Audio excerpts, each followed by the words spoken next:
qu'ils sont beaux sur les montagnes, les pieds des messagers de bonnes nouvelles, qui annoncent la paix, qui apportent le bonheur, qui annoncent le salut et dit à Jérusalem, ton Dieu règne.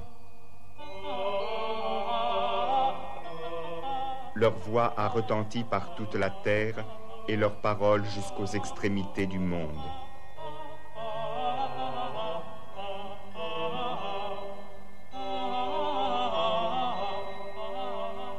Tous furent remplis de l'Esprit Saint et commencèrent à parler en d'autres langues selon que l'Esprit leur donnait de s'exprimer. Parthes, Mèdes et Élamites, habitants de Mésopotamie, de Judée et de Cappadoce, du Pont et d'Asie, de Phrygie et de Pamphylie, d'Égypte et de cette partie de la Libye qui est proche de Cyrène, Romains en séjour ici, Juifs et prosélytes, Crétois et Arabes, nous les entendons publier dans notre langue les merveilles de Dieu.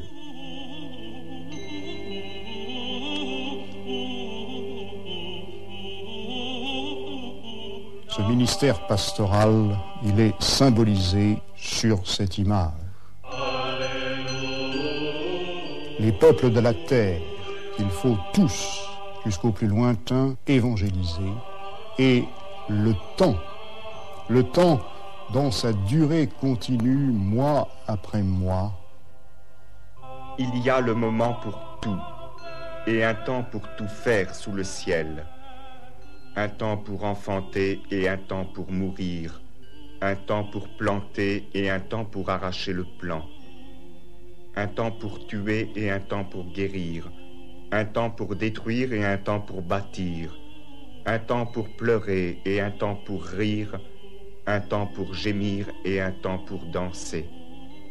Un temps pour chercher et un temps pour perdre. Un temps pour garder et un temps pour jeter. Un temps pour se taire et un temps pour parler. Un temps pour aimer et un temps pour haïr. Un temps pour la guerre et un temps pour la paix. Et moi, je suis avec vous pour toujours, jusqu'à la fin du monde.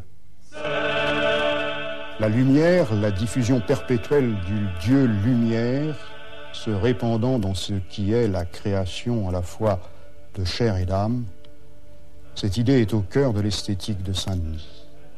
L'abbé de Saint-Denis, Suger, a pour cela voulu supprimer les murs de l'église, autant qu'il était possible, ouvrir l'église complètement à la pénétration des rayons lumineux. Et c'est à cette fin qu'il utilisa la croisée d'ogive, dont les cisterciens n'avaient usé que comme d'un moyen, parmi d'autres, pour consolider l'édifice.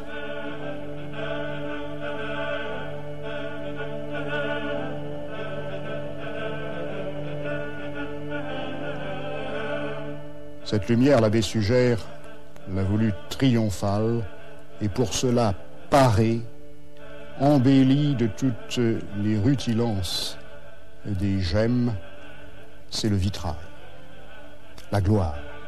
Et le monument qu'il conçut célébrait simultanément la gloire du roi des cieux et la gloire du roi de France.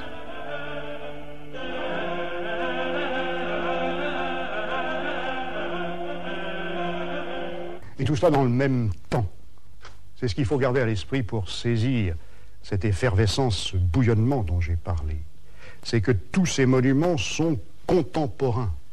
Il n'y a pas plus de temps entre Cluny, qui s'achève péniblement vers 1130, Fontenay, qui se construit très vite vers 1135, Vézelay, sculpté à ce moment même, Saint-Denis, dont on commence à refaire le porche et l'abside. Il n'y a pas plus de temps entre l'épanouissement de l'art que nous appelons roman et les premières floraisons de l'art que nous appelons gothique qu'entre, disons, Picasso, Matisse, Marcel Duchamp, Mondrian et pourquoi pas Dubuffet.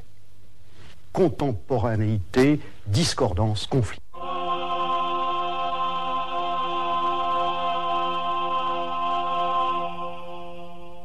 Pureté intérieure, noblesse extérieure, l'âme, le corps, l'incarnation. Suger est un moine, mais il met le monachisme au service de l'État monarchique. Il reprend le schéma des concordances entre l'Ancien et le Nouveau Testament, qui était celui des portes de bronze d'Hildesheim, mais il le reprend dans un tout autre esprit parce que, entre-temps, il y a eu la croisade et la révélation de l'existence charnelle du Christ.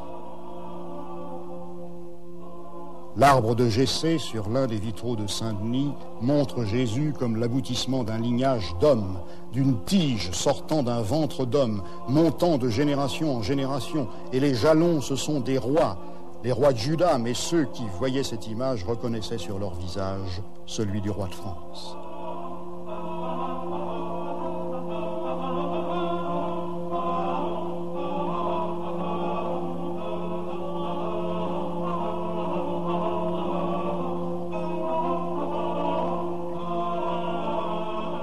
Au sommet, la fleur éblouissante, rayonnante, la figure du Christ comme le symbole de l'expansion, les 7 dons de l'esprit explosant parmi les hommes et, présent, fier de son œuvre, suggère lui-même, incliné devant Jésus, son frère.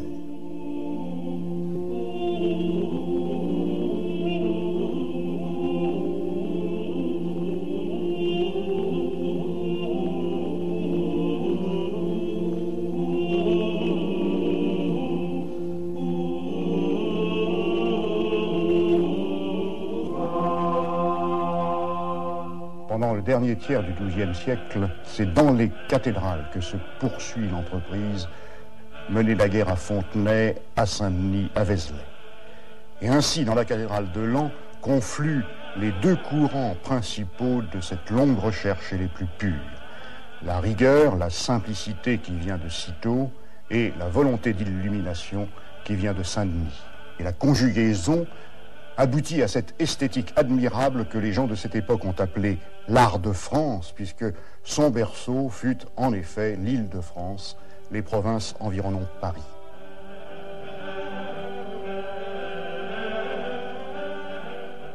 Dieu est lumière.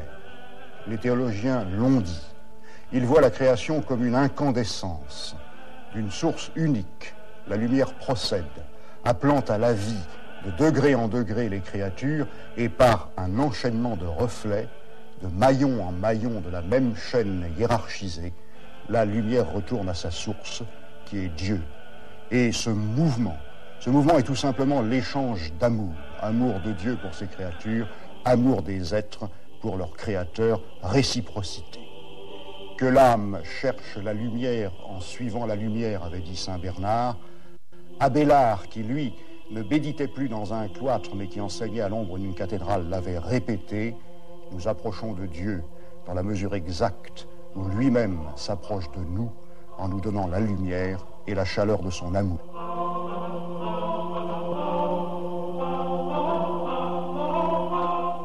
Par le feu de l'amour, véritable intelligence de Dieu, l'âme passe du monde des ombres à la lumière du plein midi. Et c'est pour cela que la cathédrale, séjour de Dieu, fut voulue translucide.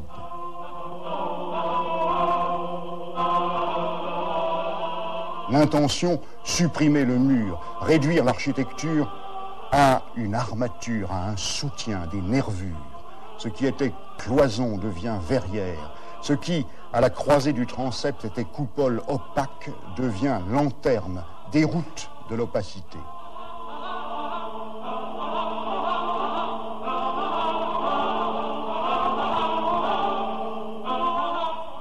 L'espace interne de l'édifice n'est plus rompu. Il devient homogène, unanimement baigné par la lumière, c'est-à-dire par ce qui est à la fois connaissance et charité. Et dans un monument comme celui-ci, on touche au terme de ce très long mouvement de surrection. Il part des cryptes de l'an 1000 ténébreuses, il sort de terre, il est ascension, déploiement, et il se termine par cet ensemble de ramures verticales en quoi le céleste est capturé. La fenêtre devient l'élément majeur, la dominante de cette symphonie de pierre et de verre. Double image, celle de la rose qui progressivement s'allège, qui se met à tournoyer et qui entend précisément montrer le mouvement circulaire d'expansion et de retour, qui distribue l'infinie diversité du créé et qui, simultanément, le ramène à l'unité. Et l'autre image verticale, ascensionnelle, toujours plus aérienne,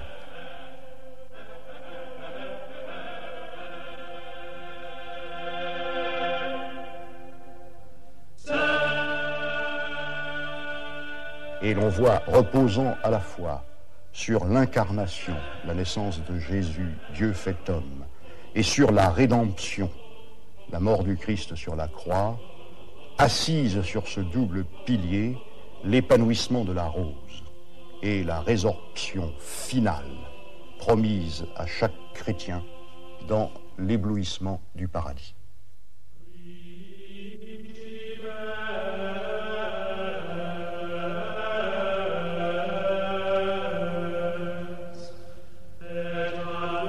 Et